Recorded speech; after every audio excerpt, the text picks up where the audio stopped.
Pues buenos días, sean todos bienvenidos a este evento. Es un evento internacional.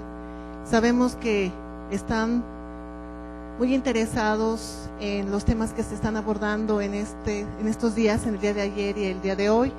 Agradecemos infinitamente su presencia y a nombre del doctor Enrique Agüera Ibáñez, rector de nuestra universidad, y del maestro Jaime Vázquez López, vicerrector de docencia, les damos la más cordial bienvenida. Quisiera explicar brevemente cuál va a ser la mecánica de esta exposición. Voy a presentar a la doctora, voy a leer su currículum y posteriormente, después de su exposición, se nos hará llegar en un papel las preguntas que tengan que realizar. El tiempo de preguntas va a ser entre 20 y 25 minutos para poder dar tiempo a poder satisfacer sus dudas y respetando esos tiempos para no colgarnos en el tiempo. Entonces, les agradezco mucho una vez más su presencia y a continuación voy a leer una breve semblanza del desempeño amplio, profesional y exitoso de la doctora Nelly Milady López Rodríguez. Formación: es licenciada en Educación con especialidad en Administración Educativa de la Universidad Cooperativa de Colombia, seccional Bucaramanga, en 1994. Especialista en Docencia Universitaria por la Universidad Cooperativa de Colombia, seccional Bucaramanga, 1999. Doctora en Pedagogía de la Universidad Complutense de Madrid, 2010. En el desarrollo profesional, también una breve semblanza. Tiene experiencia docente en todos los ámbitos de la educación, con más de 12 años en el ejercicio de la docencia universitaria y 8 años de experiencia en la implementación de currículas por proyectos formativos en educación superior. Actualmente se desempeña como coordinadora de desarrollo docente del Centro de Estudiantes en Educación de la Universidad de Santo Tomás en Bucaramanga, Colombia. Se dedica a la formación del profesorado en el área de formación en competencias y ha participado como conferencista en diversos congresos internacionales en México, Colombia, Perú, Chile, Venezuela y España. Entre sus publicaciones es importante destacar proyectos formativos, una estrategia didáctica para la formación por competencias, en García Fraile, Tobón y Gestión del currículum por competencias, una aproximación desde la perspectiva sistémico compleja, en el 2008. Otro libro es Guía para la gestión del currículum por competencias, en coautoría con García Fraile y Tobón, en el 2009. Estrategias metacognitivas, los proyectos formativos como estrategia de diseño curricular, en coautoría con Tobón, en Estrategias didácticas para la formación en competencias, García Fraile y Tobón, en el 2009. Currículum, didáctica y evaluación por competencias, un análisis desde el enfoque socioformativo, en coautoría con el doctor García Fraile, Tobón, en el 2010. Como ustedes podrán ver, es una persona con una amplia experiencia, con una gran calidad humana y con una perspectiva de las competencias y de la educación muy interesante que vale la pena escuchar. Recibamos con un aplauso a la doctora, por favor. Doctora, bienvenida.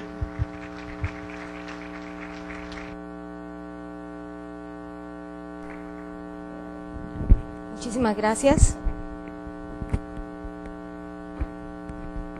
Hola.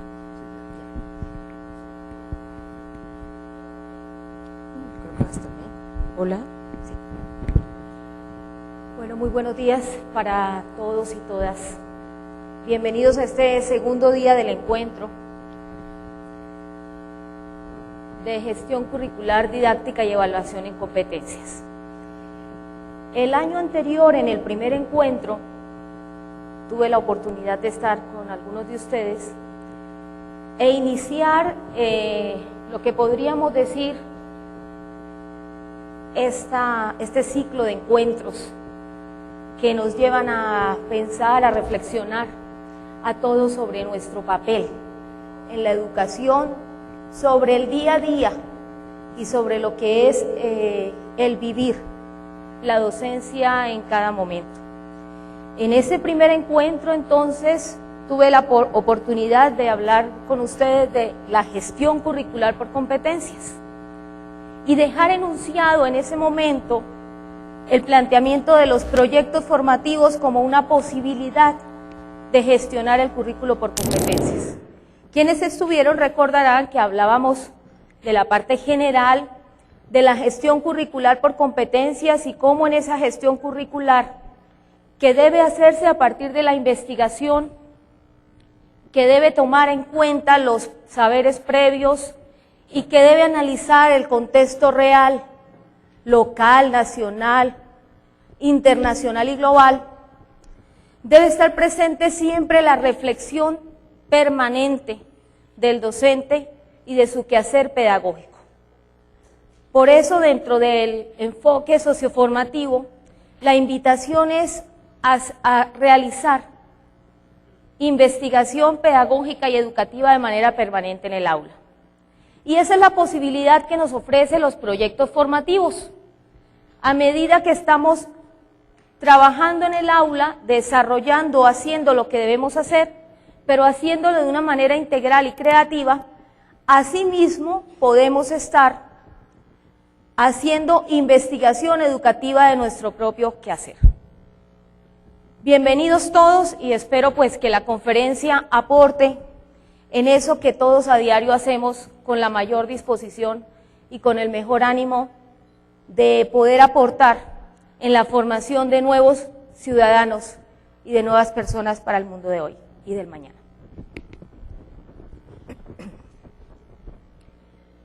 Yo les voy a presentar la conferencia aplicando la estrategia que les presentaba ayer el doctor Julio Pimienta. Es decir, a medida que avance la conferencia, ustedes van a ver que estoy planteándola por una secuencia didáctica. De modo que ustedes puedan ver que las secuencias didácticas nos permiten planificar desde el trabajo de un semestre, el trabajo de una semana o simplemente un encuentro, un foro, una actividad. Como pueden ver allí, entonces está la estructura formal de la secuencia, en qué evento estamos, qué duración vamos a tener, quién va a facilitar el encuentro, el tema, y empieza con una pregunta que, como veíamos ayer en los talleres, es el problema que debemos resolver para poder desarrollar la competencia. Lo tienen ahí, cómo formar y evaluar competencias aplicando la estrategia de proyectos formativos.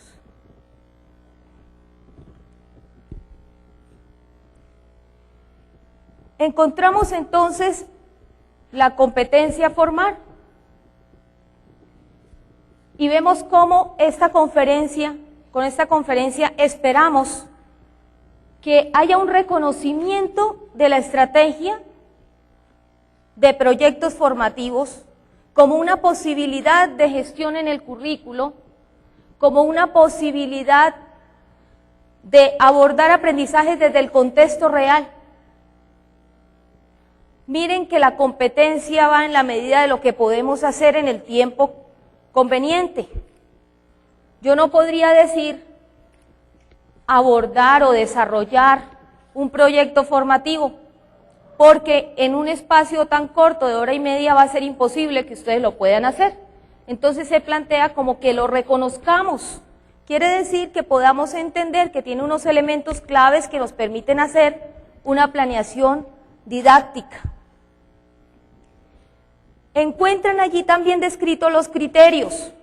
Esto también a modo de ejemplo, para que sea más fácil en los talleres continuar el trabajo que venimos realizando desde ayer. Entonces ustedes ahí ven el planteamiento de los criterios para esta conferencia. Comprendo que es un proyecto formativo por competencias, acorde con un desarrollo de en un campo dado.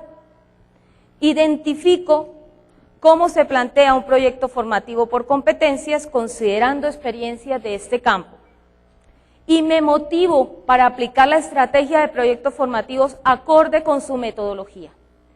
Si ven ustedes, allí hay un planteamiento de los criterios que integra los 3 saberes. El saber conocer, está ahí explícito, el saber ser y el saber hacer.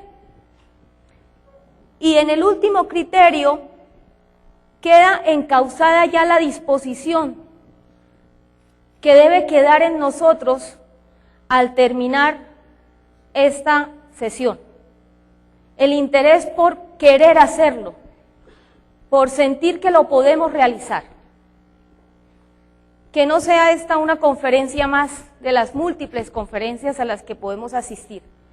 Que sea una conferencia que nos invite a que lo que estemos haciendo lo podemos hacer de una manera diferente, mejor, y que veamos qué resultados nos va a dar. Como ven en el resto de la secuencia didáctica, pues las actividades que vamos a hacer una explicación de lo que son los proyectos formativos en el contexto de la didáctica por competencias, y vamos a ver un ejemplo que nos permita ver cómo se planifica un proyecto formativo. La evaluación la van a hacer ustedes mismos. Va a ser una evaluación al final de la sesión, donde usted se vaya reflexionando y pensando en una pregunta que a continuación nos vamos a formular y que quiero que durante la conferencia la tengamos allí en nuestra cabeza presente, y que cada elemento que escuchemos, cada parte de la conferencia nos permita reflexionar sobre esa pregunta. Los recursos van a ser los formatos que estamos trabajando en los talleres.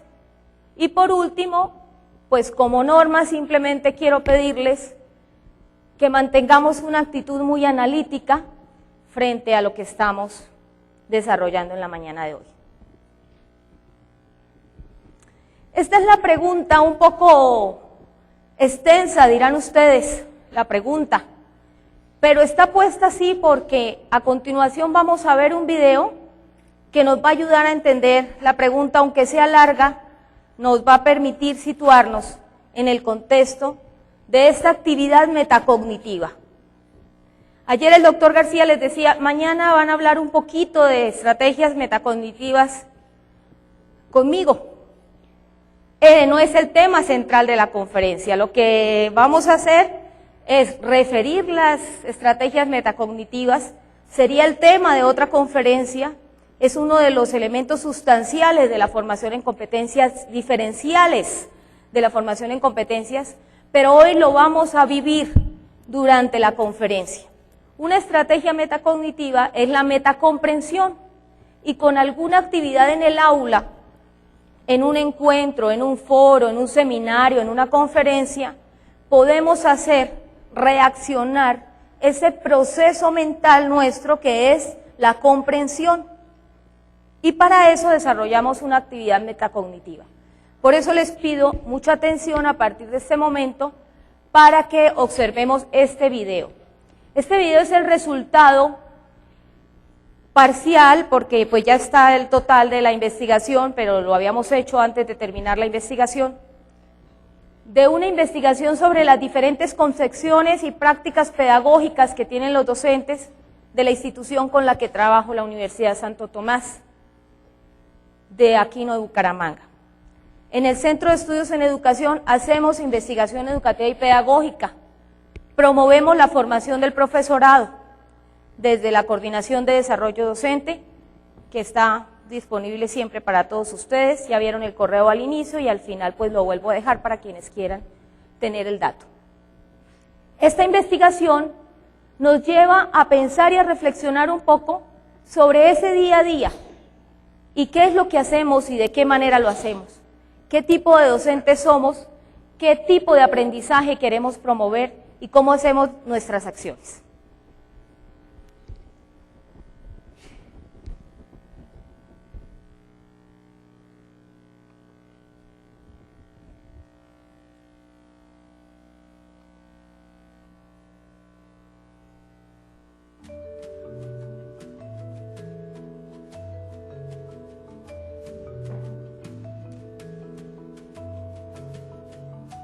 La dinámica de la sociedad globalizada está conduciendo día a día a que el ser humano se enfrente a situaciones nuevas, la mayoría de ellas imprevistas y casuales, que requieren de soluciones inmediatas y asertivas. Dentro de este marco, el profesorado, como agente de cambio, debe afrontar y asumir estas transformaciones de manera más pronta y práctica, dado su rol de educadores. Pero en su intento por responder rápidamente a estos cambios, se enfrentan a múltiples desafíos, entre ellos: ¿de qué manera interesar a los estudiantes que cada día son más apáticos e indiferentes? ¿Cómo mediar la enseñanza-aprendizaje teniendo como herramienta las tecnologías de la información y la comunicación? Y al mismo tiempo, ¿cómo ser competentes? Océano de dudas e incertidumbres que terminan por agobiar al profesorado, llevándolo a postergar decisiones y acciones. Sin embargo, el tiempo y las presiones externas no dan espera. Entonces se hace urgente pensar y actuar en pro de sí mismos, de los otros y de la sociedad. Por ello, el primer paso hacia un cambio de rol docente debe ser una introspección que le permita examinar las creencias y concepciones que durante años ha mantenido. El filósofo Gastón Bachelard decía: con el uso las ideas se valorizan indebidamente. A veces una idea dominante polariza el espíritu en su totalidad. A estas ideas las llamó costumbres intelectuales. Pero, ¿de dónde surgen estas ideas, creencias y tradiciones que nos llevan a pensar y a actuar del modo en que lo hacemos? Las investigaciones realizadas han demostrado que las creencias y concepciones tienen dos orígenes, una de tipo cultural y otra de tipo biológico. Para José Ignacio Pozo, educador e investigador español, las concepciones son en gran medida producto de una herencia cultural. Por lo tanto, son el resultado de la forma en que se organizan en nuestra tradición pedagógica las actividades de enseñanza y aprendizaje. Y agrega que todos tenemos creencias o teorías profundamente asumidas y tal vez nunca discutidas sobre lo que es aprender y enseñar, las cuales rigen nuestras acciones. Esto significa que enseñamos de la manera en que nuestros padres y maestros nos enseñaron. Entonces, no hay duda, somos producto de un legado cultural. Pero la cultura no es la única razón de nuestra tradición pedagógica. También poseemos una herencia natural o biológica, es decir, que la mente humana tiene una capacidad innata de imaginar o intuir lo que sabemos y lo que otros saben, así como la capacidad de compartir e intercambiar con los demás. A esta herencia natural la llamamos sentido común, siendo el instinto el que nos permite predecir y actuar de determinada manera. Pero este sentido común fue durante siglos considerado irracional, de poca valía y trascendencia para la comprensión del mundo. Sin embargo, los nuevos enfoques cognitivos están concediendo a este saber tácito un lugar importantísimo, junto a la razón, para poder entender las concepciones y las acciones humanas. Entonces, razón e intuición se conforman para la educación actual en dos ámbitos desde donde hay que observar y determinar las concepciones y prácticas que poseemos. Esto significa que si nos hacemos conscientes del porqué de estas creencias y acciones, estamos dando un paso para modificarlas y así poder transformar los procesos de enseñanza y aprendizaje. Una vez examinadas nuestras concepciones, debemos dar un segundo paso, revisar nuestras prácticas docentes, producto también de una tradición y una manera de organizar el mundo. Durante el último siglo, las prácticas docentes han sido enmarcadas dentro de modelos pedagógicos, los cuales han sido diseñados para facilitar los procesos de enseñanza-aprendizaje. Así, contamos con diversos modelos de corte tradicional, conductista, romántico, constructivista, que han pretendido orientar al profesor en su relación con el estudiante y el conocimiento. Sin duda, estos modelos fueron y siguen siendo decisivos a la hora de orientar los procesos de enseñanza-aprendizaje, pero hoy son insuficientes para guiar a los profesores y profesoras en la resolución de los nuevos dilemas y desafíos propios del contexto. Entonces, ¿de qué manera propiciar prácticas docentes que promuevan y faciliten los procesos de enseñanza-aprendizaje acorde con los intereses, expectativas y necesidades de los estudiantes inmersos en la sociedad de la información y el conocimiento? En efecto, se requiere de un profesor con un nuevo perfil donde pase de ser un mero transmisor para convertirse en un sujeto reflexivo, investigador y mediador, dando lugar a una nueva cultura profesional docente. Pero, ¿cómo se forma este profesor reflexivo crítico? El profesor reflexivo crítico surge cuando es capaz de reconocer sus aciertos y desaciertos, cuando comienza a cuestionarse sobre lo que enseña, cómo enseña, para qué enseña, por qué enseña. Interrogantes que lo conducirán a rediseñar su práctica pedagógica determinada ahora por los contextos en los que actúa, siendo el entorno un componente relevante para proponer nuevas formas de comprender y realizar la enseñanza-aprendizaje. Sin embargo, este profesor reflexivo sigue siendo insuficiente para responder a los desafíos del mundo globalizado, pues el sujeto educador debe convertirse en un investigador, quien hace de la investigación la herramienta esencial de sus reflexiones y transformaciones.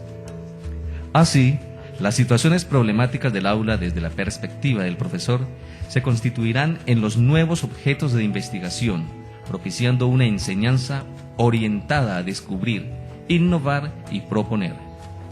De este modo, se va configurando un profesorado intelectual, crítico, propositivo, capaz de cuestionar, indagar, analizar e interpretar y transformar sus propias prácticas. Pero esta propuesta de un profesor reflexivo investigador solo es posible como tarea colectiva, colaborativa, que abandona los intereses personales para construir conjuntamente una mirada ética, democrática y socialmente comprometida. No obstante, este nuevo perfil del profesor reflexivo, crítico e investigador debe concretarse en un rol de mediador al intervenir como orientador, motivador, facilitador, permitiéndole al estudiante potenciar todas sus capacidades cognitivas, estéticas, sociales, afectivas en el contexto en el que ha de desarrollarse. La mediación implica un proceso donde los resultados se aplazan para dar prioridad a que el estudiante comprenda de diferentes maneras los saberes que está construyendo. Mediar es una danza creativa donde se debe permitir la naturalidad, la expresión del propio ser, de su propia naturaleza. Así, el profesor mediador es aquel que es capaz de hacer un alto para explicar, facilitar, motivar y acompañar al otro en sus dudas, inquietudes y equivocaciones, siendo flexible ante la adversidad, pero firme en la pasión por su quehacer.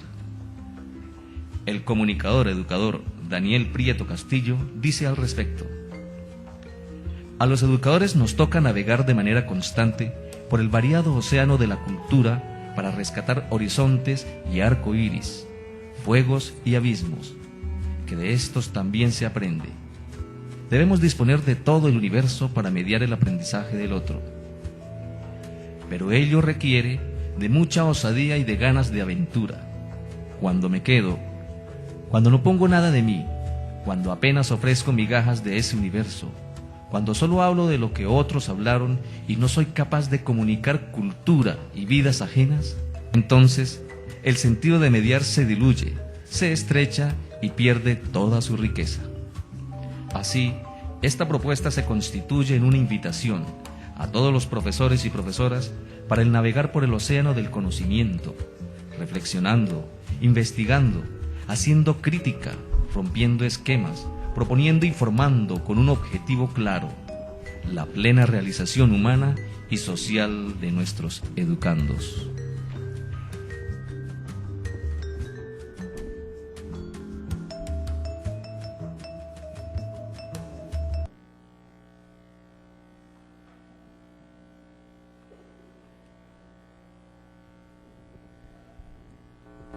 bien. Quedémonos entonces con las múltiples preguntas e inquietudes, no solo con esta. De pronto durante la presentación del video, cada uno se generó una pregunta para sí mismo. Eso es una pregunta metacognitiva. No hay verdadero aprendizaje cuando no se quiere aprender, y tampoco hay verdadero aprendizaje cuando no logramos tocar las diferentes fibras de nuestro ser. No somos solamente personas cognitivas que piensan, somos seres humanos que pensamos, sentimos y actuamos.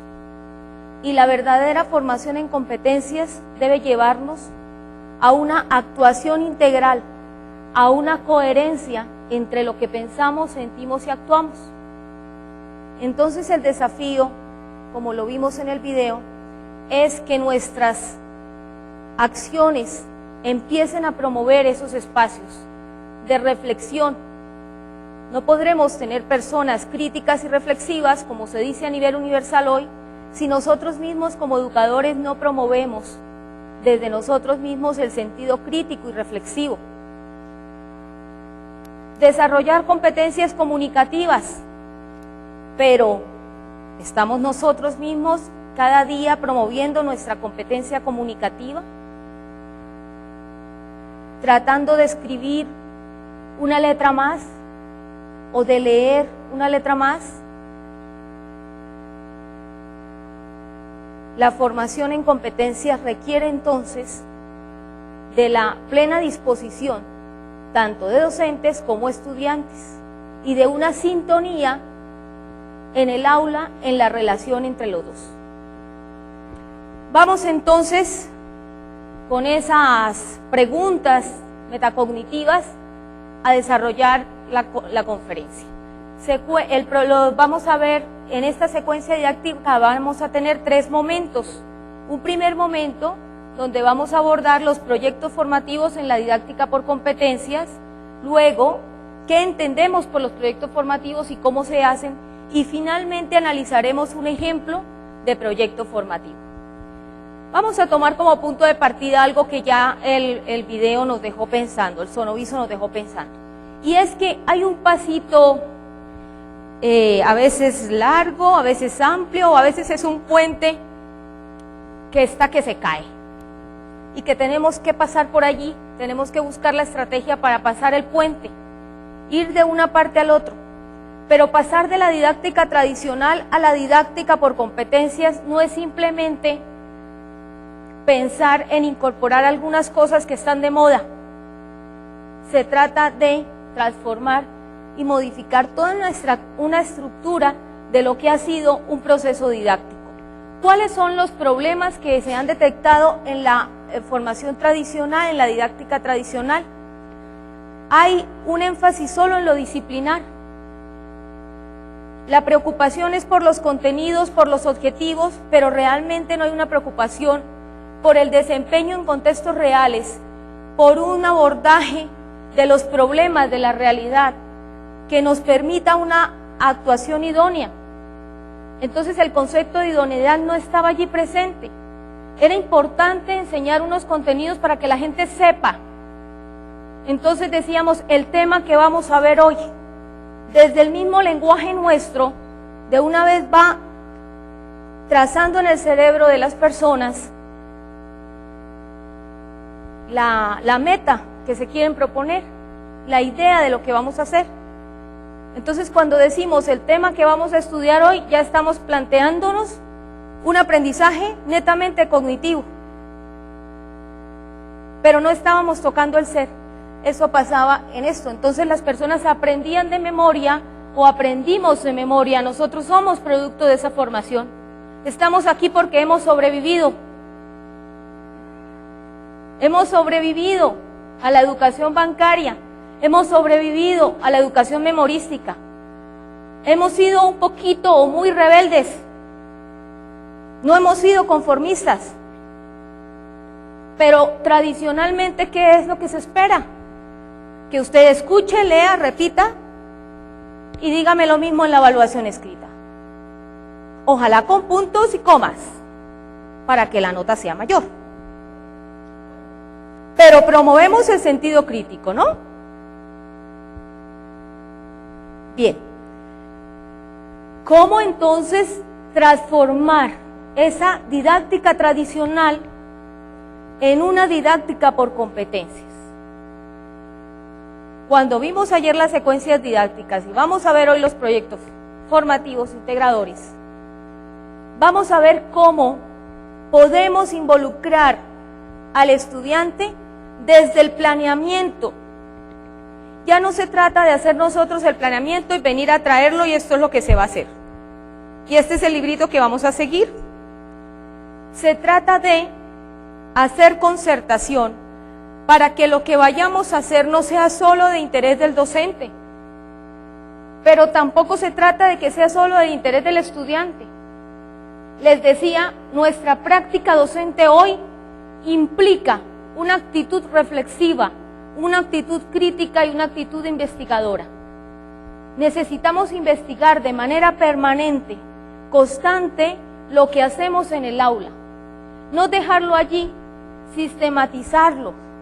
Yo sé que todos, en muchos momentos de su ejercicio docente, han salido tan felices del aula que recuerdan, uy, qué bonita la clase, qué linda.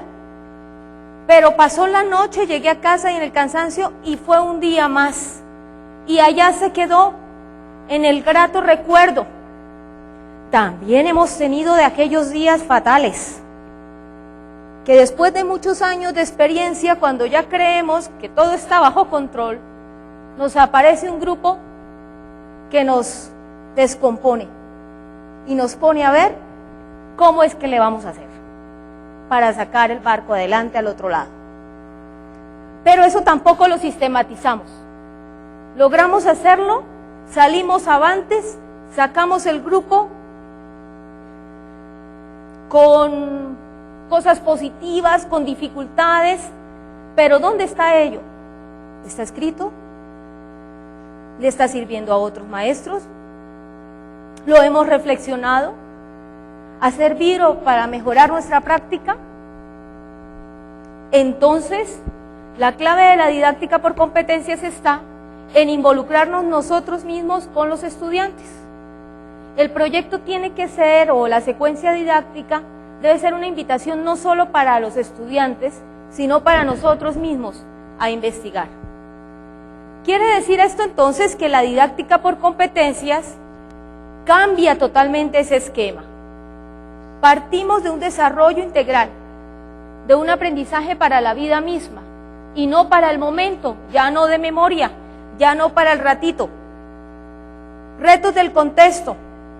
Tener en cuenta que a lo largo de la vida esas personas en formación se van a estar moviendo en diferentes contextos, sociales, económicos, personales, ambientales, y que requieren de saberes que les permitan movilizarse exitosamente en diferentes ambientes, no solo en el ambiente profesional. Podemos tener excelentes profesionales,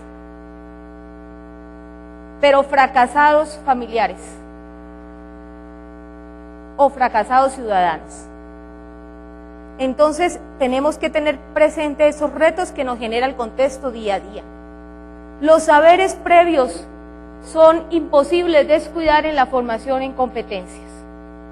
Requerimos reconocer que existen saberes que ya traen las personas, bien sean conceptuales, bien sean emocionales o bien sean experiencias, que si las reconstruimos en el aula nos van a permitir hacer un aprendizaje, una mediación pedagógica que permita potencializar esa formación humana integral. Entonces vamos a la segunda parte de la conferencia. Vamos a ver cómo en esa didáctica por competencias podemos aprovechar una estrategia como son los proyectos formativos, que pueden ser, y yo en la exposición que hice hace un año en el primer encuentro, lo presentaba más desde el enfoque macrocurricular, es decir, desde el currículo, desde la planeación del currículo, desde no encontrar las asignaturas cada una por su parte separadas, sino encontrar proyectos que integren los diferentes saberes. Esa es una manera de hacer proyectos integradores y a donde poco a poco esperemos que lleguen las instituciones, en la educación media superior sobre todo y en la educación superior.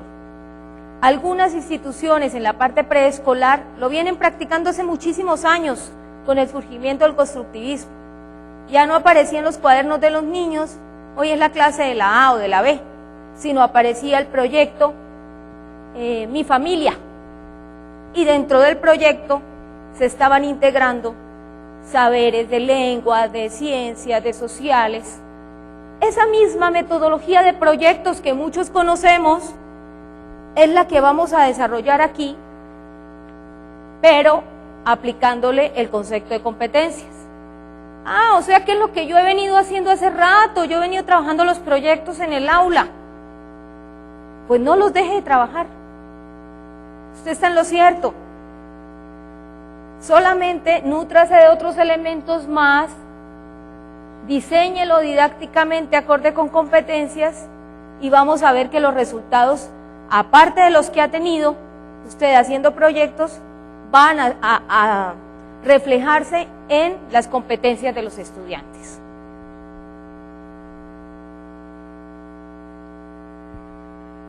¿Qué entendemos por un proyecto formativo? Es un plan de trabajo integrado, donde esperamos se integren las diferentes asignaturas de un nivel de formación. Si estamos en el ámbito universitario, o si estamos en la media, igual si estamos en la básica, se trata de integrar saberes en torno a un proyecto y eso implica directamente el trabajo en equipo docente. Este tipo de esquema implica que nos podamos disponer, como veíamos en el video, a dejar de pensar en trabajar de manera individual, sino a trabajar en equipo, reflexionar en equipo y construir en equipo. Pero entonces yo no lo puedo hacer solo, porque de aquí a que convenza a mis compañeros se va a pasar el año, perdí la conferencia, perdí las 2 horas aquí sentado escuchándola y nada que hacer. Porque de aquí a que los convenza a ellos, pues no hay manera. Tengo que traerlos al otro encuentro para que usted me los convenza. ¿Ya?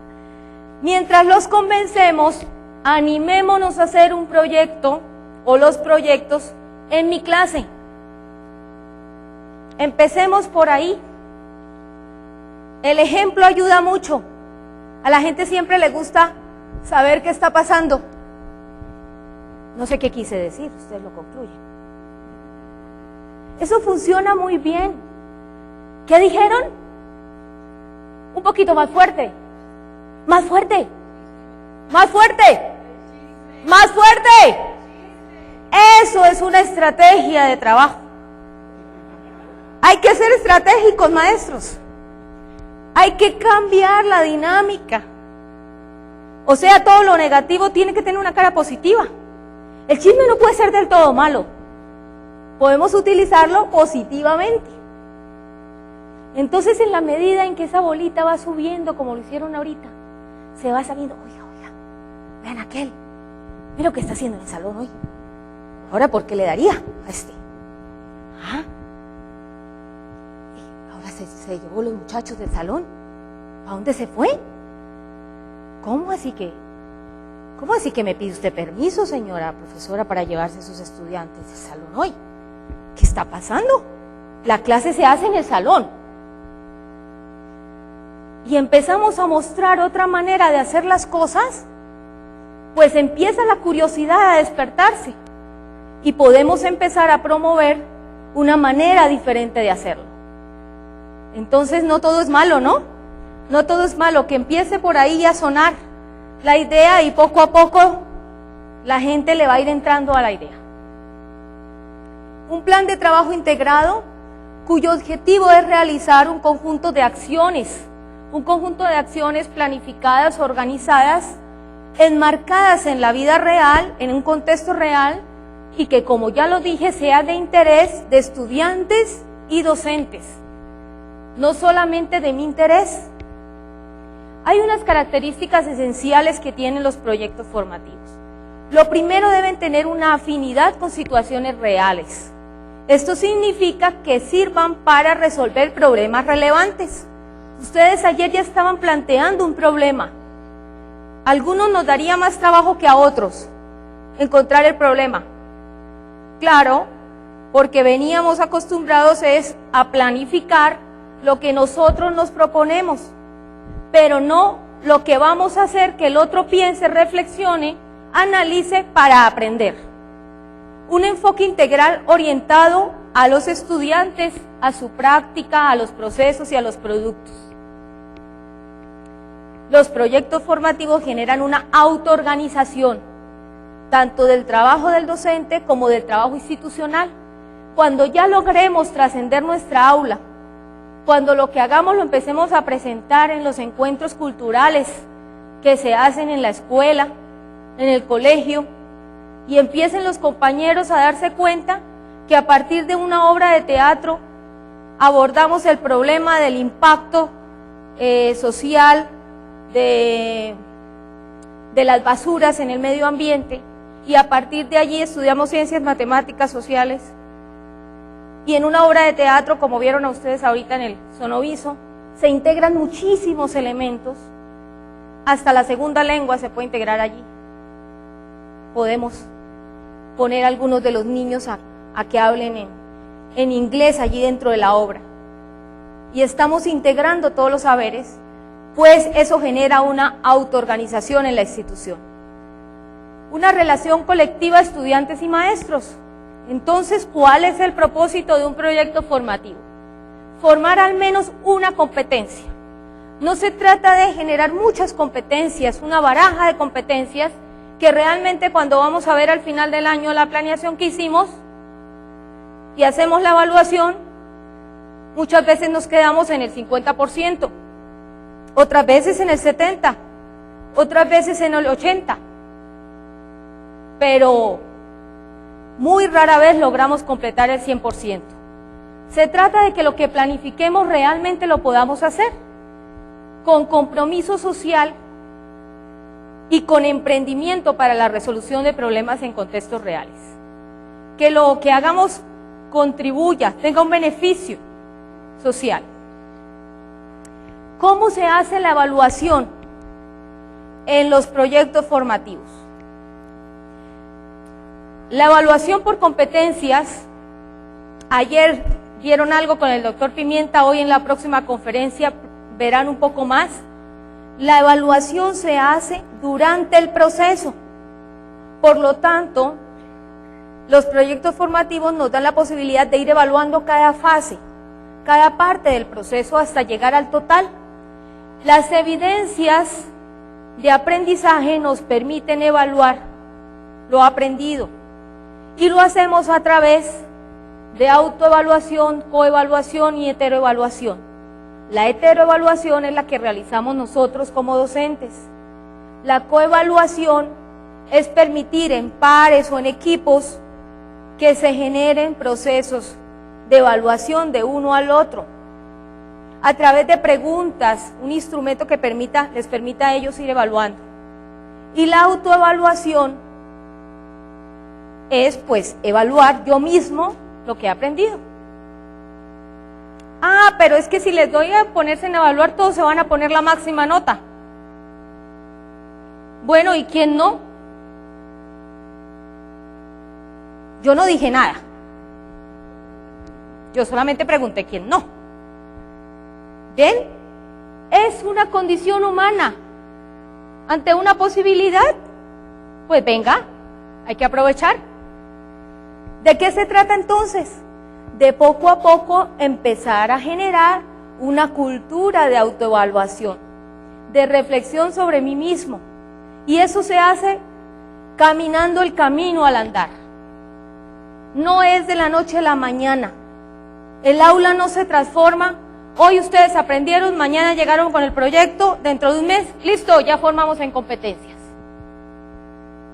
Esto es un camino que hay que andar. Y que qué bueno cuando vamos por un camino podernos acompañar. Es más rico el camino cuando tenemos con quién conversarlo. Se enfatiza en el abordaje de procesos de evaluación de metacognición, de la reflexión de mi aprendizaje y de mi quehacer. Los contenidos.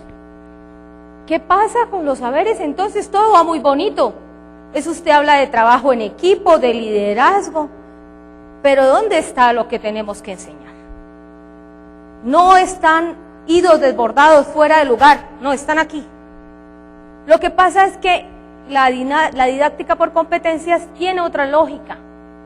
Entonces debemos partir de la competencia a formar, y de la competencia a formar y del problema a resolver, vemos cuáles son los contenidos pertinentes para resolver ese problema. Aquellos contenidos que no encajan en un problema a resolver que ustedes han pensado muy reflexivamente para el aula, en esa competencia a formar, pues son contenidos que no tienen ningún sentido. Y aquí es donde empieza a operar eso que escuchábamos en el video y que muchas veces ha perdido valor durante muchos años. El sentido común. Sentido común que más desarrolladito es la lógica.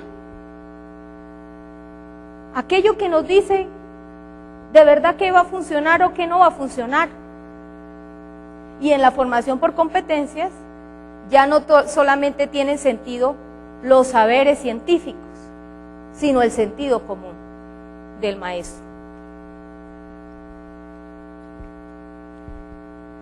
Este esquema, otra vez repitiéndonos lo mismo, esto ya lo vimos ayer. Vamos a ver cuáles son los aportes de los proyectos formativos. Entonces este esquema, otra vez, ya lo vimos con el doctor García ayer. Claro, porque lo que quiere decir este esquema es que ustedes pueden articular a través de los proyectos formativos diferentes estrategias. Yo vengo haciendo muy bien, me ha dado muy buenos resultados el aprendizaje basado en problemas. Pues no hay problema. Ningún problema. Planifique el proyecto formativo utilizando la metodología de aprendizaje basado en problemas. Yo vengo utilizando ya hace algún tiempo que escuché hablar del portafolio y ahorita con la conferencia con la maestra Lorena, pues nos vamos a quedar muy motivados a utilizar el portafolio, pero intégrenlo aquí. No es que ahora hagan portafolio y no hagan proyecto. Se puede integrar. Es una manera de evaluar desde el proyecto. El portafolio ya lo verán con ella, no es una carpetita donde se ponen 1000 cosas. No, ya van a ver con ella qué es el portafolio. Los mapas mentales, conceptuales, semánticos, esquemas, graficadores, ¿cuál otro? Mentefactos, diagramas de barras, diagramas de flechas, flujogramas, casi no hay, ¿no? Todos esos los podemos integrar. Ayudan precisamente a la fijación de los conceptos, a la claridad de la conceptualización, al igual que la cartografía conceptual. Y lo fundamental en cualquier estrategia que ustedes hoy hagan, la metacognición. No podemos dejarla de lado. Debemos promoverla en cada cosa que hacemos. Dicho esto, vamos a recapitulizar un poco lo que hemos hablado hasta ahora. Y si se han dado cuenta, hemos dicho que los proyectos formativos nos ayudan a desarrollar el aprendizaje autónomo, el aprender a aprender, tanto nosotros como los estudiantes. Esto no solamente es qué hacen los estudiantes, es el efecto, es lo que producen nosotros mismos. Es cómo nosotros mismos vamos transformando nuestras competencias. Esto nos va generando una mejor posibilidad de trabajo en equipo. nos va ayudando a interactuar con otras personas, a relacionarnos con otros, a tener visión interdisciplinaria. Cuando se han reunido ustedes ayer a trabajar la secuencia del el planeamiento que estamos haciendo en el taller, sea proyecto, sea secuencia didáctica, han tenido que respetar la palabra del otro, el punto de vista del otro, llegar al consenso, llegar al acuerdo, escuchar, y muy seguramente algo aprendimos ayer en el trabajo en equipo que no sabíamos. Nos lo enseñó la otra persona porque pudimos hacer escucha activa. ¿Y cómo se pueden dar cuenta? Esto promueve una actitud investigativa de manera permanente. Y cuando tengo que escuchar al otro y negociar y concertar, allí es donde realmente los valores humanos cobran sentido. Ya no es el discurso de la asignatura de ética. Hoy vamos a hablar de tolerancia. Qué bonito, un autor que hable más lindo de tolerancia. Terminamos la clase, salimos al descanso y se atropellaron los muchachos para ir a comprarla. Estaban en clase de tolerancia. Bueno, eso pasa en Colombia, yo no sé aquí. Cualquier parecido con la realidad, pues, coincidencia. Ya. La paz. ¿Qué hacemos por la paz? El amor. Qué lindo. La clase de hoy en ética es el amor al prójimo. ¿Y qué cosas suceden en el aula y fuera de ellas? Apropiación de las tecnologías de la información y la comunicación. Cuando tenemos la posibilidad de trabajar integradamente con los muchachos, podemos empezar a integrarnos en ese trabajo comprensivo y crítico frente a las tecnologías de la información y la comunicación. No podemos seguir tapando la luz del sol con un dedo. No podemos seguirnos andando con qué. No es que dejemos el computador a un lado porque es que la tecnología es diabólica, o el otro extremo. Todo lo que traigan vale la pena, merece la pena, está Google, si Google lo dice, Google lo sabe. Allí hay de todo.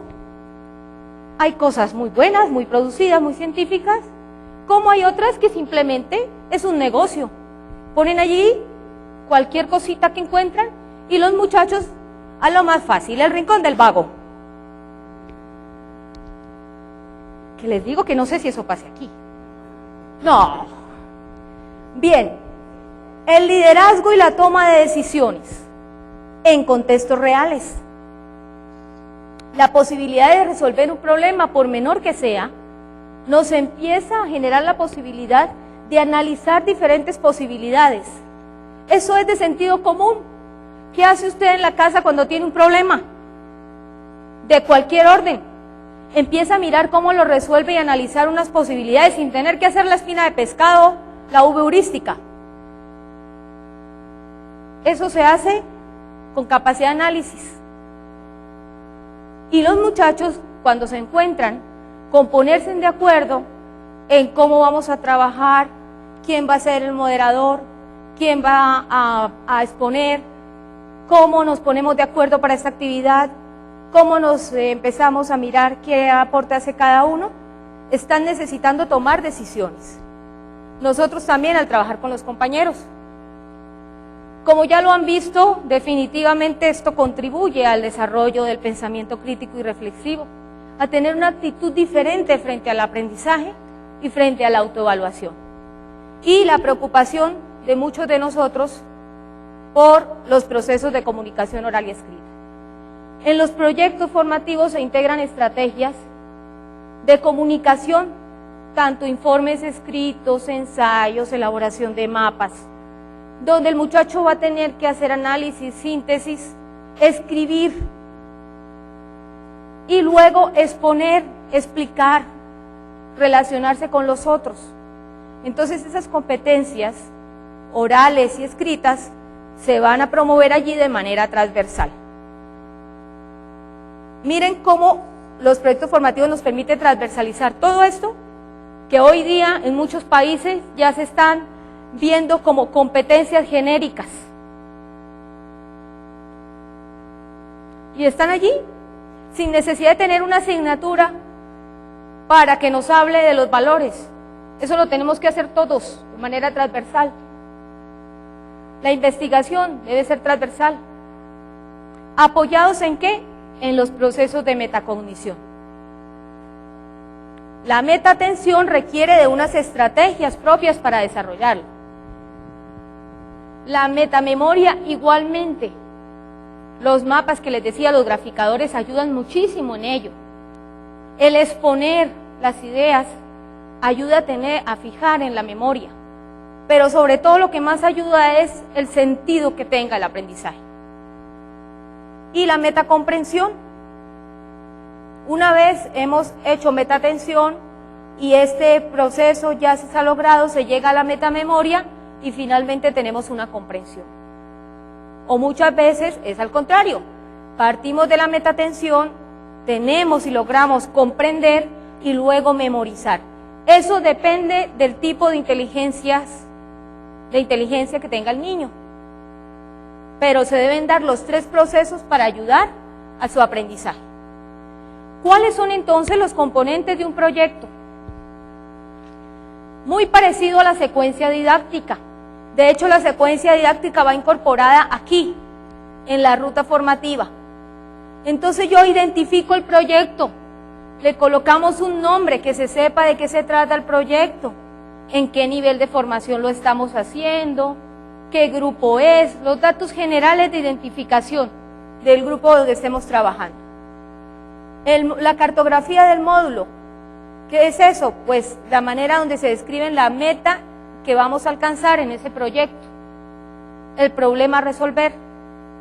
La ruta formativa viene siendo lo mismo que planificar la secuencia didáctica de las fases.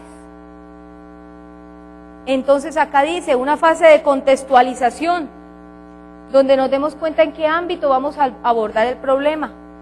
Una fase de formación, donde sepamos qué es lo que vamos a hacer, cómo lo vamos a hacer. Una fase de diagnóstico que nos permita identificar qué es lo que está pasando en ese contexto para poder planear, y aquí vienen las fases que ya conocemos del proyecto de Kirkpatrick. Planear, ejecutar, evaluar. Ahí están incorporadas.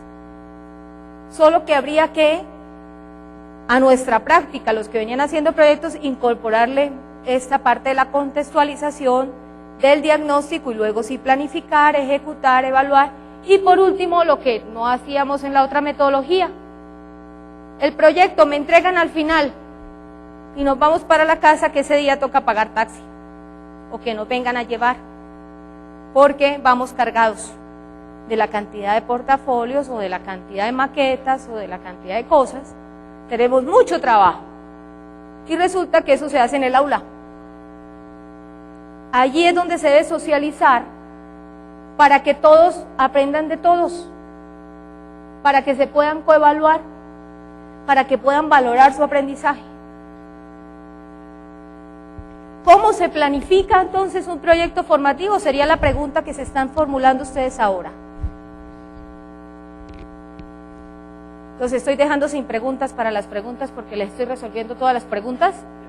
Ya tenemos preguntas, bueno, eso está muy bien, vamos a ver si no terminamos por resolverlas en el camino. Pero de eso se trata, de que generemos muchas preguntas. Las fases del proceso. Como ven, primero está el acuerdo de trabajo para la comprensión de la competencia a formar. Pero usted me dijo que lo podía hacer yo solito. Sí, póngase de acuerdo con usted.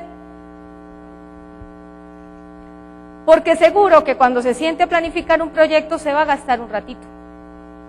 Ayer se gastaban un ratito allí pensando cómo en el problema, cómo la competencia.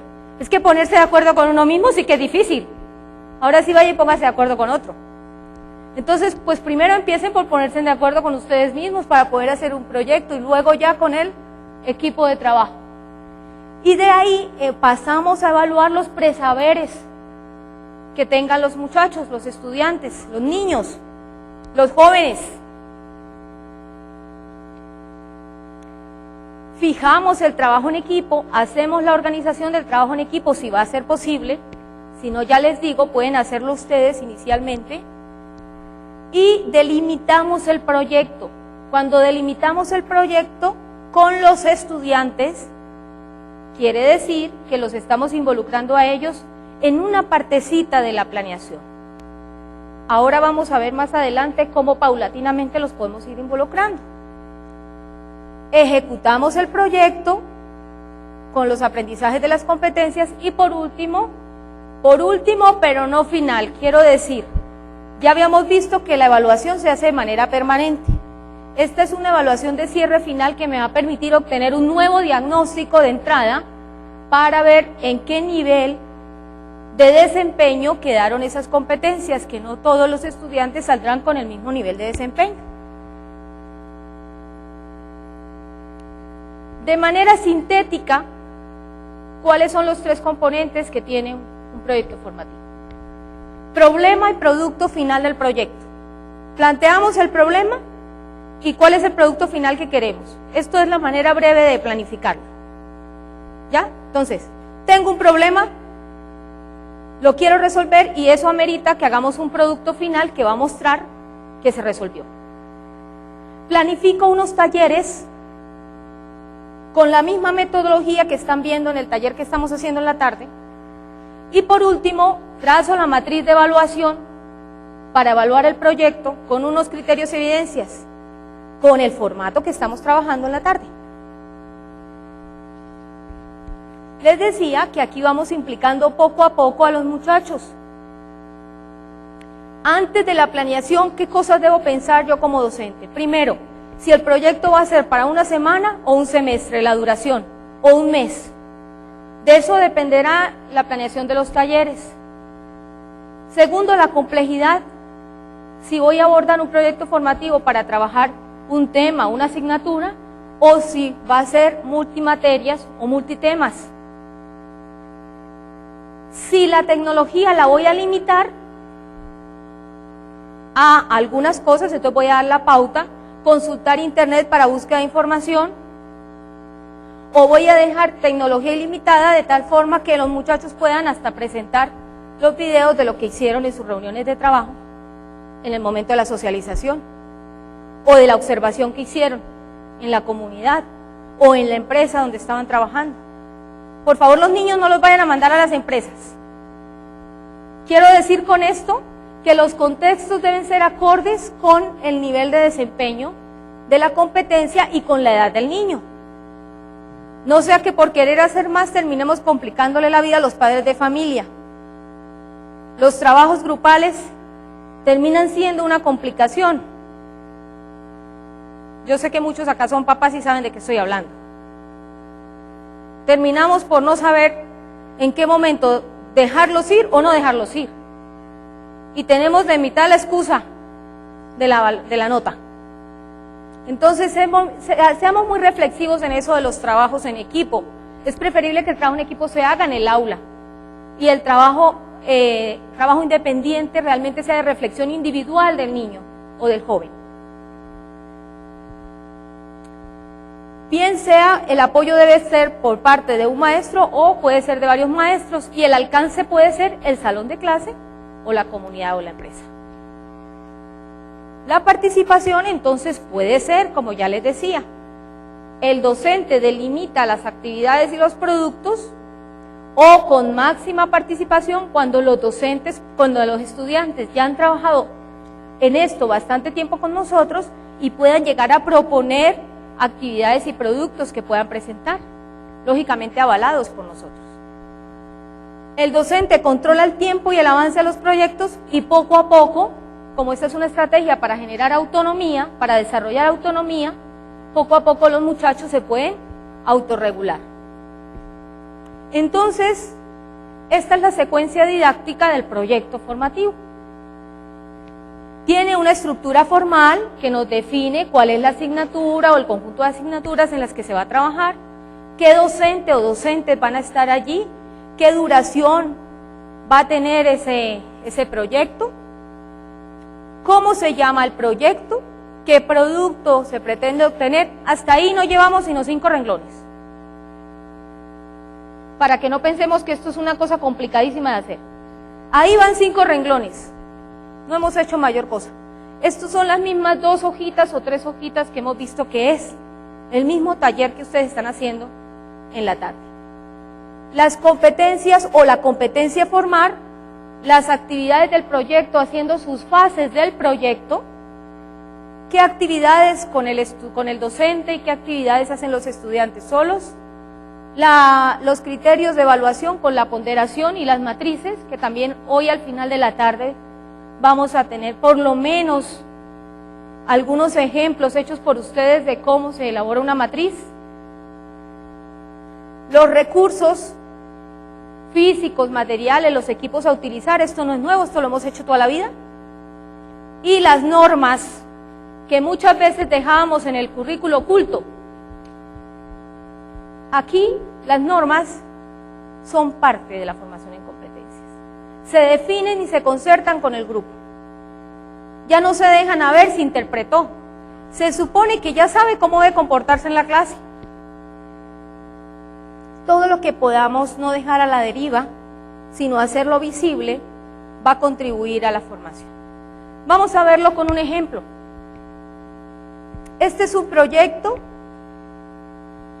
hecho acá en México, de la casa, no les estoy trayendo nada importado. Media Superior, Instituto Juan Zúñiga, es un proyecto que integra las asignaturas de comunicación, inglés, tecnología, ciencias sociales y artes. El crédito para los docentes que lo elaboraron son ellos. Y se llama Actuando mejoramos la convivencia. Dense en cuenta el nombre. Lleva a la acción, llama la atención, invita al hacer, al aprender. Es una obra de teatro, el producto final, donde se muestran los problemas del contexto social. Allí entonces se empiezan a planificar las competencias que se van a integrar desde cada una de las asignaturas. Entonces está desde comunicación oral, ¿cuál va a ser la competencia que voy a formar en el proyecto? Pues ahí está claro, la competencia de argumentación oral y escrita, que se puede argumentar, exprese un mensaje considerando la audiencia, la gramática y la semántica. Voy a hacer énfasis solo en esta parte, que es la que más nos está costando en los talleres llegar a engranar. Des en cuenta la condición de referencia, considerando la audiencia. Como es una competencia de comunicación escrita, la gramática, la semántica de la lengua. Ya ahí nos define de qué manera lo hace. Ahí es donde se ve el sentido de la idoneidad de la que les hablaba al principio, de la diferencia entre la didáctica tradicional y la didáctica por competencias. Hágalo, pero hágalo de manera idónea, y para hacerlo de manera idónea, integre aquí la gramática, la semántica de la lengua. ¿Está trabajando el profesor de lengua ahí? ¿Lengua materna o lenguaje o español, como se llame aquí? Claro que lo está haciendo. ¿Está desarrollando unos contenidos? Claro que están. Vamos a ver la competencia, ahí está la de comunicación oral, la competencia de inglés, de nuevo considerando la gramática y la síntesis, pero desde inglés, la competencia del profesor de tecnología. Ahí ya están todos integrados. Entonces nos devolvemos y vemos que para cada competencia definimos unos criterios. Están trabajando en equipo los profesores. Dense en cuenta que entre bomberos no nos pisamos las mangueras. ¿Sí? No es necesario. Es trabajo en equipo. Nos integramos, pero usted tiene muy claro cuál es la competencia a formar y cuáles son los criterios con los que va a valorar. Pero hacemos una evaluación compartida. Allí están ejemplos de criterios. Como se pueden dar cuenta allí, vimos ayer en la conferencia del doctor García, se manejan criterios del ser, del conocer y del hacer. Desde cada una de las asignaturas. Y aquí está la planeación de las actividades. Fase 1, porque es un proyecto, va por fases. Fase 1, identificar problemas familiares y sociales de cada estudiante. Hay unas actividades que hace el estudiante allí en su casa de manera personal y hay unas actividades que realiza con el docente. Autoevaluación, autodiagnóstico de los problemas personales y familiares y sistematización. Vamos a encontrar que muchos de los problemas son iguales. Entonces, va a ser un proyecto donde se puedan tomar decisiones conjuntas entre ellos para resolverlo. Fase 2, identificar problemas en el contexto social. Ya es trascender mi situación personal y ver cómo me ubico como persona en un grupo social. La fase 3 ya es hacer el ensayo de la obra de teatro, porque ya hicieron en la fase anterior toda la construcción, ya vieron ustedes allá las actividades. Aquí ya entonces empieza el montaje de la obra de teatro, la elaboración del ensayo, practicar la parte oral, hacer ejercicios de escucha activa. Allí entonces están trabajando la comunicación oral, que vimos al principio que había una competencia.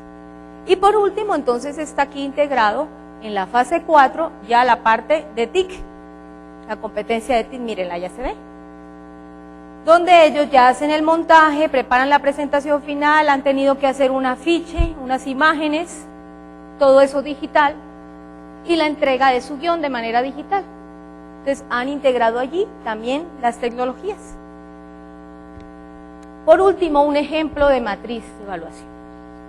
Allí entonces tomamos cada uno de los criterios que hemos propuesto, preferiblemente que sea un criterio por fase, para que sea lo suficientemente integral y para que realmente lleguemos a una evaluación, porque si no, lo que les decía al principio, planificamos una cosa y llegamos a ejecutar solo la fase 1 o la fase 2. Entonces tenemos que ser muy mesurados a la hora de planificar las actividades. No se trata de convertir esto en activismo, se trata de ser reflexivos y analíticos en la definición de actividades claves que permitan el aprendizaje. Describimos cada uno de los criterios de acuerdo a cada nivel de desempeño, de cada uno de los niveles que se tienen en cuenta, que en el libro que tenemos en la mano dice acá, nulo. Sí, el libro fue 2010. ¿Qué quiero decir con esto? Que nulo o preformal es una manera de dar a conocer un nivel donde el estudiante apenas está empezando a formar su competencia. De pronto el nulo sonaba muy fuerte en algunas, como tratamos de que los libros puedan ser adaptados en diferentes contextos, el nulo sonaba muy fuerte. En parte podría estar desconociendo los presaberes. Pensamos que preformal pues incluye precisamente que tiene un presaber en su condición. Allí están los niveles y aquí está la ponderación.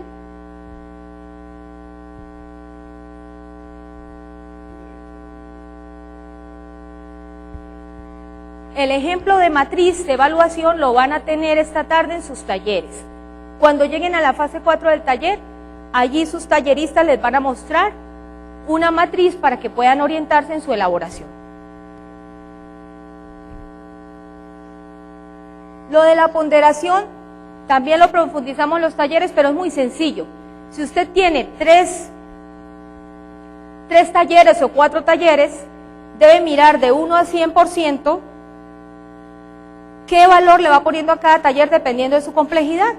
Entonces, por ejemplo, si usted al primer taller le dio, como en este caso, le dio un 20%, distribuye ese 20% en este nivel de complejidad.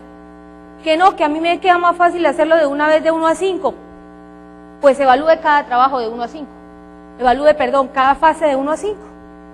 Que nosotros evaluamos de 1 a 10, pues evalúe cada fase de 1 a 10 y cuando usted sume las 4 fases, a cada una le dio el 25%.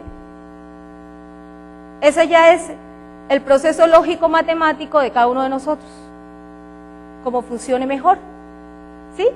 Ahí hay flexibilidad, no tiene que ser una fórmula por porcentajes, ¿no? Puede ser con la ponderación directamente de la valoración cuantitativa que tenemos que entregar, aún y durante muchos años más, quién sabe cuántos. Bueno, finalmente, como les decía, no se trata de hacer, dejar pasar y volver a repetir el ciclo. Se trata de hacerlo de una manera reflexiva y constructiva. ¿Qué quiere decir? Que hicimos un primer proyecto, partimos de un diagnóstico, hicimos una planeación, lo ejecutamos y al final de todo el camino, de todo el proceso, lo que hacemos es evaluar. Pero evaluar con miras ¿a qué? Al mejoramiento. No se trata de planificar el proyecto y hacerlo durante 10 años igualito. Se trata de que cada vez que lo hagamos sea mejor y tenga mejores resultados en la formación. Por eso se requiere, como les decía al principio, una actitud crítica, reflexiva e investigativa del docente, que lo lleve a reflexionar antes del proyecto, durante el proyecto y después del proyecto. Estas son nuestras referencias bibliográficas, libros que ustedes ya conocen, algunos publicados en Perú, Venezuela, Colombia, México, y el agradecimiento para todos ustedes por la atención. Muchas gracias.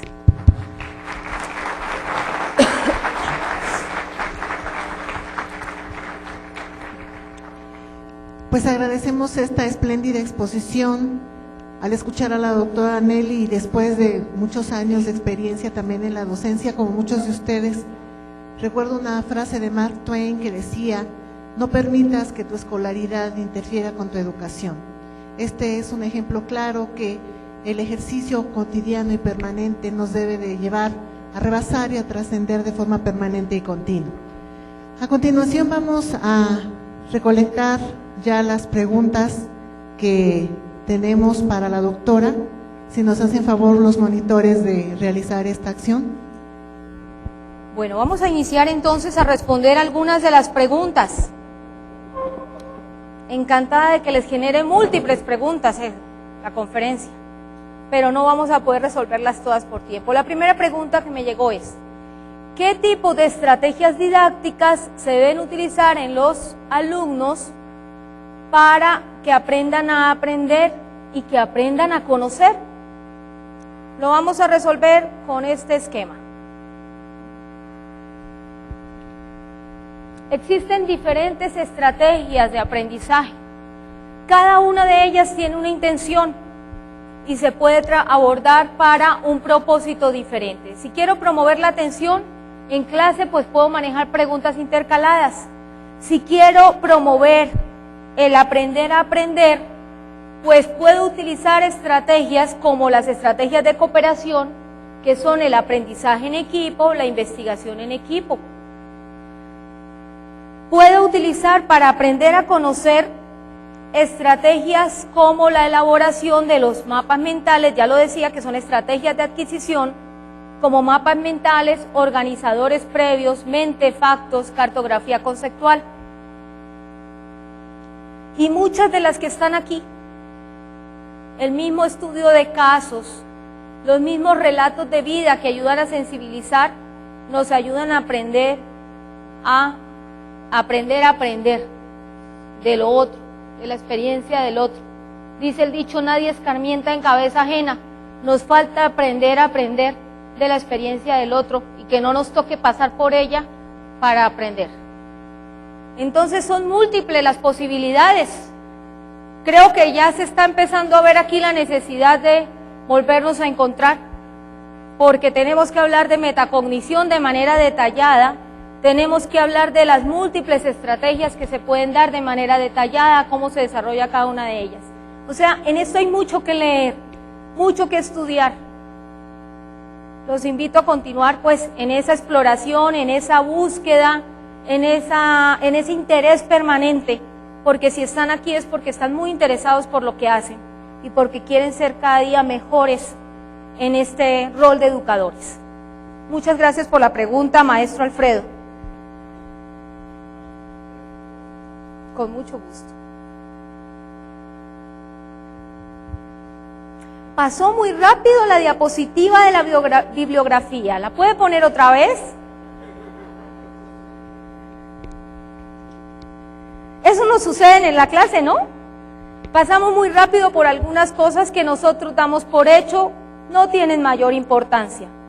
Y acabo de decir que los invito a que sigan leyendo, ¿no?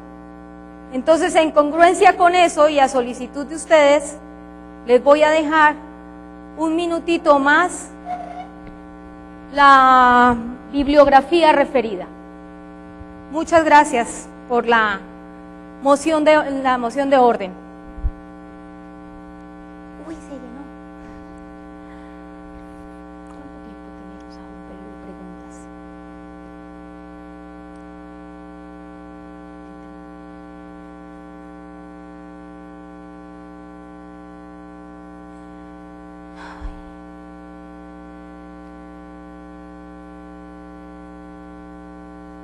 Mientras algunos están con las referencias bibliográficas, me voy a referir a esta pregunta. ¿Cómo llevar a los alumnos a esta metodología, a la metacognición y y si realmente se llega a alcanzar? Bueno, voy a empezar por la última parte, es una pregunta triple. Primero, ¿cómo llevar a los alumnos a esta metodología? Segundo, ¿cómo llevarlos a desarrollar la metacognición? Y tercero, si esto realmente es de la vida real o es un idilio que tengo en mi cabeza. Bueno, déjenme decirle que he tenido la posibilidad de hacerlo y los que estuvieron en el primer encuentro vieron un video que presenté donde se hacía un proceso de articulación en un currículo de enfermería en todos los niveles de formación e integrando todas las asignaturas. Fue un proceso que lideré durante 8 años. Hace ya 3 años lo dejé en manos de los colegas que creyeron que se podía hacer y siguen haciéndolo cada vez mejor.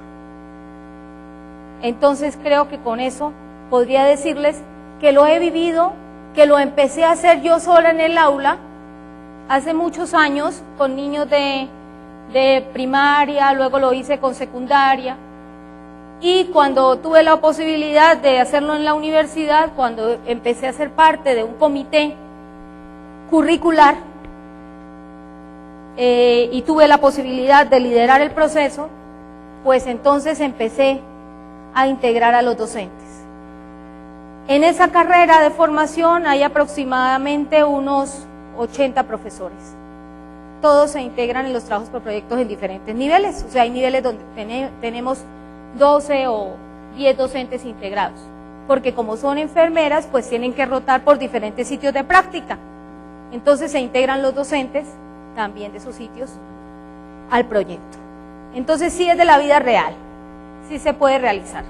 Solo que hoy quise hacer más énfasis en la metacognición y por eso el video que presenté al inicio era más reflexivo, porque creo que tenemos que reflexionar nuestra práctica para podérnosla creer que podemos hacer esto. ¿Cómo llevar a los alumnos a esta metodología? Poco a poco y por el ejemplo. Así como yo les presenté la conferencia utilizando la secuencia, los estudiantes deben conocer la planeación y entender, vamos a esta fase. Lo que pretendemos en esta fase es hacer un diagnóstico, ir conociendo y ir aportando, y en la medida que ellos sientan que aportan, se van incorporando. Y la metacognición a partir de las diferentes estrategias. Siempre estar con las preguntas de la metacognición, las preguntas metacognitivas. A ver, ¿qué es una metacognición?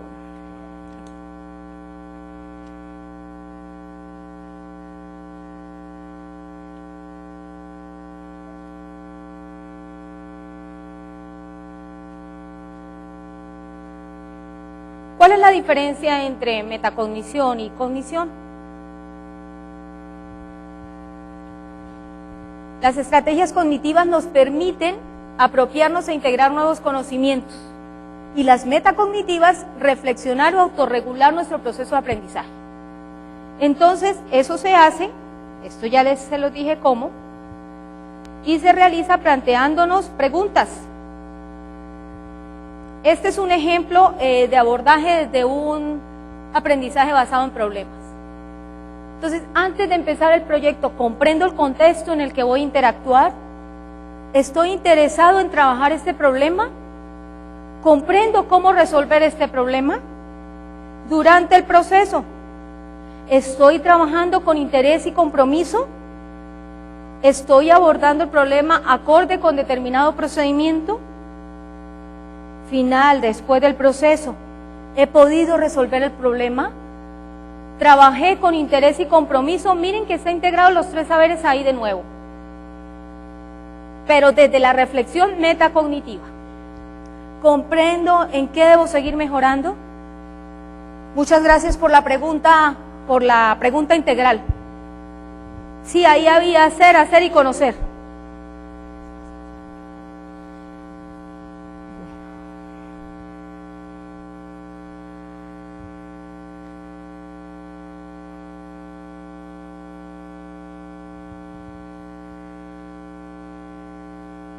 Bueno, esto está muy lindo y me encantaría. ¿Qué posibilidades existen de que asista hoy a ver el trabajo con mis alumnos? De verdad me gustaría, me encanta estar investigando y estar en las aulas. Allí es donde aprendemos todo esto. Y lo segundo, pues que les permita los materiales. Todo esto que les he dicho está en todas las publicaciones, en los libros. Es una invitación a continuar leyendo, reflexionando. Entonces está disponible para todos ustedes en todos nuestros libros. Próximamente tendrán otros ya editados aquí mismo en México, porque los míos normalmente son traídos de Perú y de Venezuela, pero próximamente ya tendrán aquí material. Próximamente, estoy en ello.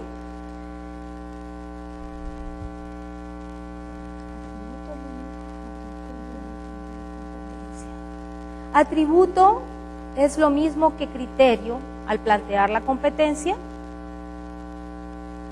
Bueno, es cuestión de lenguaje. Los criterios, ya vimos ayer con el doctor Pimienta, nos refieren una condición de referencia general. Cuando hablo de atributos de la competencia, estoy hablando como de unas características de la competencia. La estoy caracterizando. Luego, entonces, sí hay una diferencia entre atributo y criterio, pero como les digo, a veces es cuestión de lenguaje. A veces nos es más fácil entender que voy a buscar unos atributos que tiene la competencia y a partir de allí defino el criterio. No está mal, lo importante es que lleguemos a tener claridad frente al criterio. Recuerden que los criterios no es lo mismo que la condición de referencia. Los criterios se definen a partir de la condición de referencia. Creo que por ahí va la pregunta. Muchas gracias. ¿Cuánto tiempo nos queda? ¿Puede dejarse sin ponderación el nivel preformal? Se observó en el ejemplo mostrado. Lo que pasa es que el nivel preformal puede tener una ponderación de 0, si estamos hablando de nulo, o puede tener una ponderación de 5%, dependiendo del nivel de competencia de referencia que estemos definiendo como la pauta para validar la competencia. Es decir,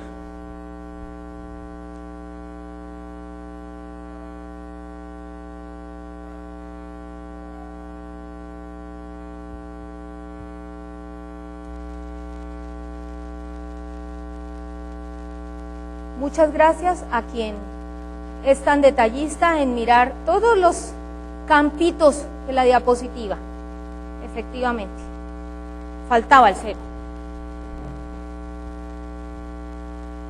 Entonces esa persona de predominancia visual se lo agradezco mucho porque me ayudó a encontrar un error en la diapositiva. Muy bien. 0% en el nivel preformal en este caso. Podríamos decir que queremos en ese nivel preformal valorar esto porque tengo algunas ideas vagas. Listo, le voy a poner un 2%, le voy a poner 3%, está a criterio del docente, dependiendo del nivel de valoración de la competencia que quiera hacer. Porque yo tengo que definir cuál va a ser el nivel fundamental de la competencia, es decir, la promoción del estudiante ¿A partir de qué logro lo voy a hacer? ¿A partir de qué nivel de desempeño lo voy a hacer? Si con haber llegado al resolutivo yo lo voy a promover, o si lo voy a promover en el nivel autónomo.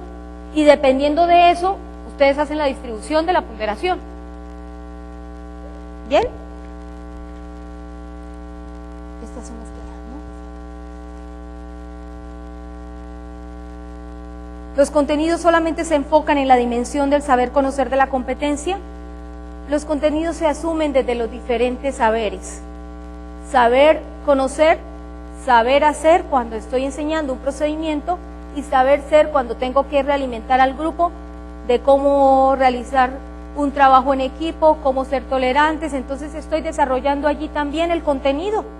No quiere decir que la clase de ética se revalúa y entonces ya no se va a decir nada de ética ni de lo bueno que es ser tolerante. No, sí se dice en el momento en que el problema se presenta y lo tengo que resolver.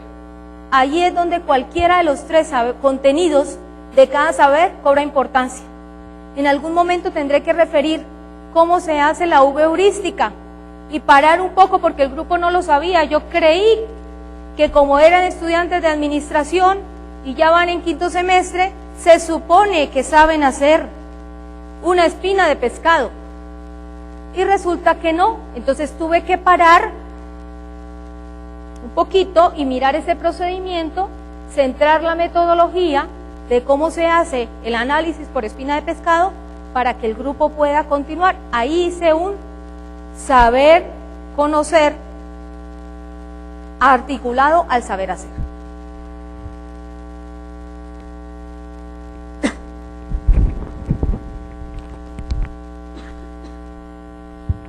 ¿Cómo generar la autogestión en un proyecto con intención socioformativa dentro de una cultura de autoevaluación en administración? Bueno, podríamos dar un ejemplo para cada una de las carreras profesionales de las licenciaturas, pero en el taller creo que es mucho más pertinente abordar esta pregunta. No sé si las personas de este equipo estén en el taller conmigo o estén con otro tallerista, pero da igual, lo podemos ver allí. Lo que quiero referir con esto es que los proyectos formativos sí pueden ser aplicables en cualquier licenciatura. Si es el caso de administración, ¿cómo generar la autoevaluación? De la misma forma que se va trabajando en la básica, en la media superior o en cualquier licenciatura. Es poder potencializar la capacidad crítica y reflexiva de la persona, ¿ya? Y generar un proyecto de autogestión.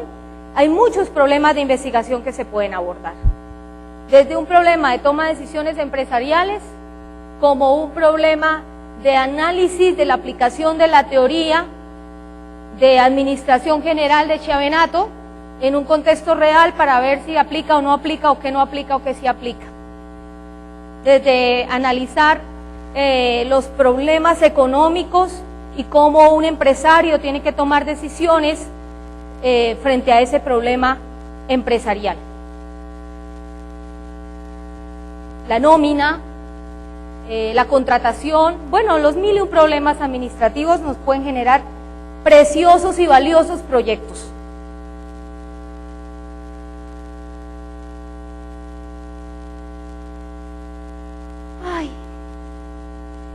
Dice que los contenidos deben ser pertinentes para resolver el problema.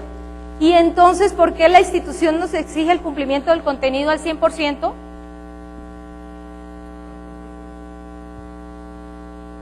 Cualquier parecido con la realidad mundial, global, pura coincidencia. Definitivamente estamos en un cambio, transformación, que implica que también quienes lideran los procesos empiecen a reflexionar sobre esto.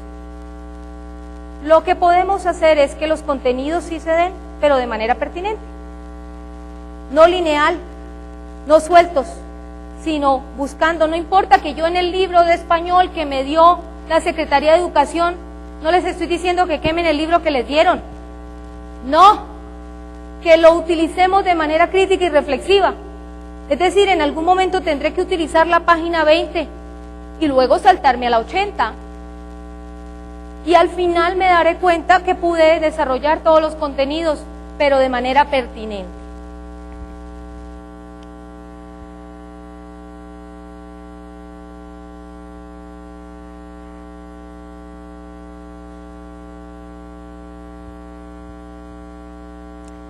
Bueno, me piden que explique cómo trabajar la cartografía conceptual en el proyecto. Me gastaría 2 horas explicando cartografía conceptual. Está explicada también en una de las publicaciones. Básicamente es una estrategia, lo voy a decir muy general. Esto no es una explicación, esto solamente es una noción muy leve de lo que es la cartografía conceptual. La cartografía conceptual es un graficador que va directamente articulado a los procesos de pensamiento. Se trata de empezar frente a un concepto, a buscar diferentes fuentes, diferentes autores y analizar ese concepto. Entonces, por ejemplo, en el tema del liderazgo, podríamos proponer que cada uno de los equipos tuviera un autor, para volver al ejemplo de administración, no dejarlos con las ganas de ver un proyecto ahí rapidito articulado. Y le pedimos a cada equipo que maneje un autor, y cuando en esa primera fase de búsqueda de información ellos ya traen la síntesis de su autor, el planteamiento, y van a hacer la crítica frente a ese autor, utilizamos nosotros en el aula una cartografía conceptual y vamos, a medida que los muchachos exponen, levantando esa cartografía, haciendo integración y articulación de las diferentes redes que se van tejiendo allí, hasta que podemos ver toda la perspectiva del concepto de liderazgo desde diferentes autores, analizando los encuentros, los desencuentros, lo que está de acuerdo, lo que no, y lo que cada autor nos está aportando. Muchas gracias. ¿Están cansados? Sí, la verdad es que sí, ya vale, ¿no? Tengo 3 preguntas. No me quedó clara la diferencia entre el desarrollo por competencias y el proyecto formativo. Desarrollar competencias es un enfoque diferente a la formación tradicional, y el proyecto formativo es una estrategia para realizar formación en competencias. Quedan 2. No manden más para podernos ir. ¿Cómo puedo conseguir libro? Bueno, ¿cómo puedo conseguir su libro clave que desglosan en el proyecto formativo? Aquí en México lo tiene alguna distribuidora que se llama Tercer Milenio, creo que es el libro de Unimed, el último que cité. Ahí está escrito y ellos distribuyen. ¿Quién hizo esta pregunta? Con mucho gusto. Ahora al final le doy el dato de la librería que no hizo presencia acá, pero que los tiene aquí en México. Y como les digo, próximamente pues ya haremos una publicación aquí para que sea mucho más fácil. Y la última pregunta. ¿Puede darnos ejemplos de nombres de títulos de proyectos formativos que se hayan implementado se hayan practicado en la práctica docente? Uy, muchísimos. El mejor ejemplo que les puedo dar es que vayan esta tarde al taller y no se pierdan la socialización de lo que ustedes van a presentar. Van a ver que esto se puede hacer, es real, y entre todos podemos pensar en una mejor manera de hacer nuestra tarea docente. Muchas gracias y buen receso.